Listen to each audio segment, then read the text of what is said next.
Hey, I'm Attorney Michael Goldstein. I've been practicing bankruptcy law in Massachusetts since 2006. And if you're watching this because a foreclosure notice showed up in your mailbox, I want you to know something before we go any further. Your brain is doing exactly what it's built to do right now. It's panicking. That's not weakness, that's just biology. But before you assume the house is already gone, I want to walk you through what actually happens when Chapter 13 bankruptcy gets filed, because it's more interesting and more useful than most people realize. Here's the short version for anybody who just needs the headline. Chapter 13 can often stop a scheduled foreclosure sale, at least temporarily, the moment you file. That's not a sales pitch. That's how the law is built. But can stop it and guarantees you keep the house are two very different sentences.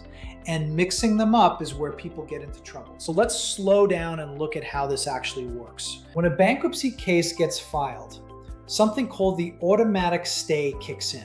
Automatically, immediately. No judge has to sign off on it first. Think of it like a construction crew showing up to a job site with a stop work order. Doesn't matter how far along the project is, everybody puts the tools down until things get sorted out. That includes most collection activity, creditor calls, lawsuits, and generally a scheduled foreclosure sale. If there's a sale date on the calendar, filing before that date typically pauses it. Now, I want to be straight with you here because a lot of these videos oversell this part. The automatic stay is powerful, but it's not permanent and it's not automatic forever. A lender can, in some circumstances, ask the court for permission to move forward anyway. So the stay buys you time and breathing room. It doesn't make the underlying problem disappear on its own. So what happens during that breathing room? This is where Chapter 13 does something Chapter 7 generally can't. It lets you catch up on missed mortgage payments, what's called arrears, over time, usually spread across a repayment plan that runs 3 to 5 years. Instead of needing every missed payment all at once, you're generally paying it down gradually alongside your regular mortgage payment. Picture it like this. Imagine somebody handed you 5 years to pay back what you're behind on, instead of demanding it all by Friday. That's roughly the shape of what a Chapter 13 plan is trying to do for your mortgage. But, and this is the part that separates an honest conversation from a marketing pitch, you still have to afford your regular ongoing mortgage payment plus the catch-up amount every month. Chapter 13 does not make an unaffordable house affordable. If the math doesn't work, the plan doesn't work. And no attorney worth hiring is going to tell you otherwise. Let me give you a picture of how this can play out. And I want to be straight with you up front. This is a composite, not an actual client. I've changed the details on purpose. Picture somebody convinced the house was already gone before they'd even made a phone call. A sale notice shows up, they assume it's over, and they almost don't call anybody. Turns out the sale is still a few weeks out. They file in time, the automatic stay does its job, and the case gives them room to work out a plan on the arrears. Now, past results don't guarantee anything about your case.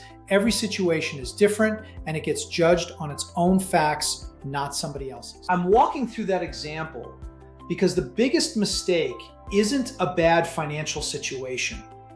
It's waiting to find out what your actual options are. And that's really the heart of this whole thing.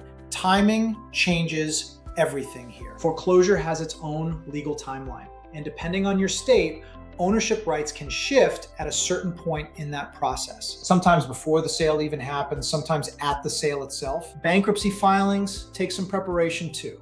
Credit counseling, documentation, paperwork that doesn't happen in an afternoon, which means the version of this problem that has the most options is the one you deal with today. The version that has the fewest options is the one you deal with the morning of the sale. So don't think of a foreclosure notice as a locked door. Think of it more like a leaky roof you just found out about.